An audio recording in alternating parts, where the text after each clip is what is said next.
Welcome back to Juggernauts and Jabronis. I am Jefferson Alonzo Green, aka The Jag, and it's time for my week in review. Today we're going to cover four things: the Juggernaut of the week, the Jabroni of the week, the promo of the week, and the spot of the week. So if you're ready, let's jump right into it. This is for Heel Turn Wrestling. Be sure to follow them at HT Wrestling 316 on all social media. And of course, this is going to be reposted on Make Me a Fan. That's my show, me and the Encyclopedia. Make Me a Fan 316. You can follow us there as well. So, the Juggernaut of the week is pretty freaking obvious. It's Edge. Mr. Adam Copeland, aka Edge, made his return to the WWE ring after a long layoff. 9 years, I guess, since 2011. This guy's been out of the game, but kind of like Daniel Bryan, he's able to come back with some new medicine. He's healed up, he's ready to go. It's exciting to see an old school hero like the Rated R superstar back in the ring. The crowd, of course, went nuts, and people everywhere are talking about it. So that is the Juggernaut of the week. It's a pretty obvious choice, but with a nice shout out, a special kind of a runner-up hat tip to his wife, Beth Phoenix, who had a really nasty bump on the back of her head, bleeding all over the place. Some people said it looked like spaghetti and freaking meat sauce. Her hair and her head took a beating in that Women's Royal Rumble, so credit and kudos to her for powering through and putting on a great performance. Now, the Jabroni of the week. This one's a little bit harder for me to call because I'm trying not to be overly sensitive. I don't want to be a delicate flower, if you will, but I really hated the Santino Marella thing. It's not like the WWE has any shortage of amazing, talented female athletes, and they brought out this gimmick again, okay? And I don't mean this in a bad way. It's not like, oh God, Santino's such a craptastic guy. It's not that it's bad.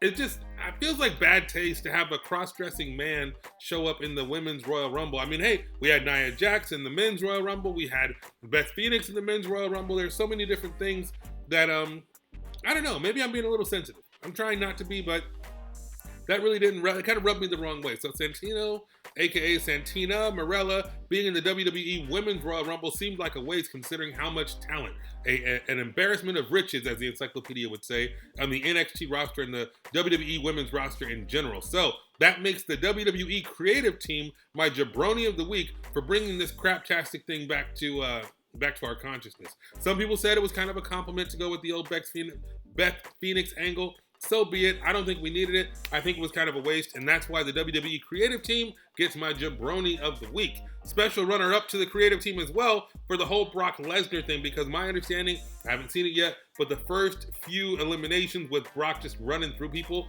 really kind of sucked. John Morrison, a lot of guys that the crowd was rooting for got treated like clowns. They got disrespected. However, I will give a shout out to Elias for making a song called Sacrificial Lamb coming out at number 2. I thought that was hilarious. So that's the Jabroni of the week, WWE Creative. Now on to the promo of the week. Now I went to GCW's Just Being Honest on Friday night here in Los Angeles, and I gotta give you a little bit of a shout out. Mr. Tony Deppen is my promo of the week. Tony Deppen got on the microphone and he called out Mr. Alex Shelley. He says he's calling a shot and he's calling it now. And the people went wild. So Alex Shelley!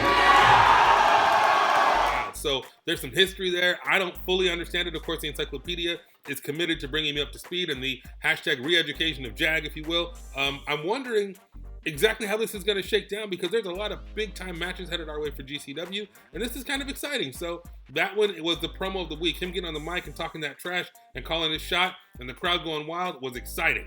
Now Tony Deppen almost won spot of the week. Spot of the week is usually the biggest, most impressive holy crap moment of the week, and I'll tell you this, Tony Deppen had a spot in his match, I think it was against Mance Warner, I'm pretty sure, where they were just going back and forth with these doors. You know, these doors they're hollow, yes, but they are still wood and they still hurt.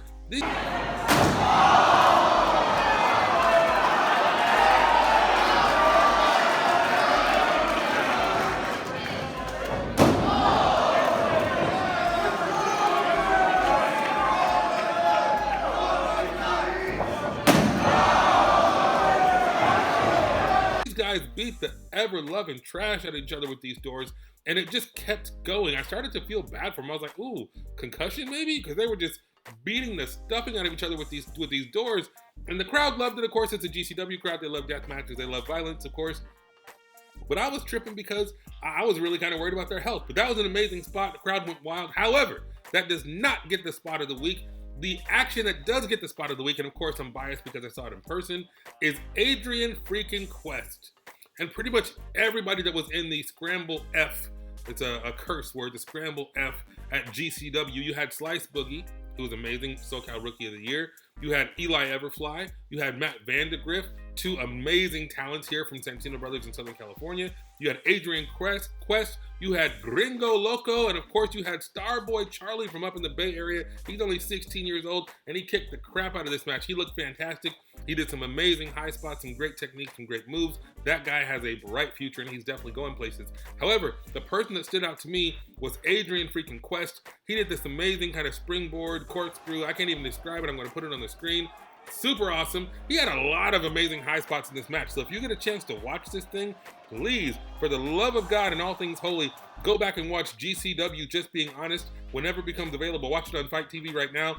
It was amazing, and the Scramble F was ridiculous. I think everybody had a memorable spot in this match, but Adrian Quest, man, he stood out quite a bit. That guy is prolific and gifted. Now, I will say this too.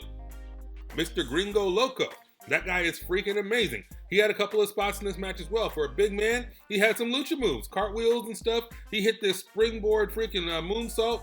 Amazing stuff from Gringo Loco. So that whole match gets the spot of the week with a special asterisk and a special shout out to Mr. Adrian Quest. If you don't know who Adrian Quest and Young Fuego is, first of all, check your pulse. You're probably dead.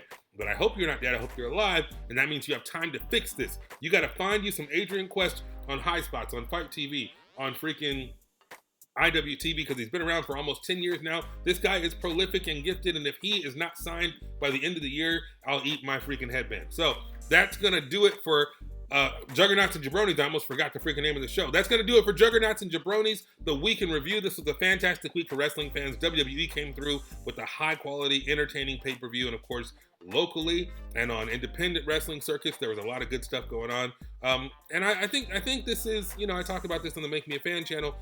This is a renaissance of wrestling, an expansion of wrestling, an explosion of wrestling. And if you're not on board, I got two words for you. But if you're not on board, get on board, because it's that amazing. And I think everybody's going to appreciate what's going on in the world of wrestling. If you don't, again, check your pulse, because you're probably dead. That's going to do it for me. You can follow me on social media at AKA The Jag. You can follow Heel Turn Wrestling at HT Wrestling 316. And of course, if you're watching this on Make Me a Fan, you can follow us at Make Me a Fan 316 on Facebook, Instagram, Twitter. And we will see you, if you're on Heel Turn, next week. If you're on Make Me a Fan, see you tomorrow. Take care.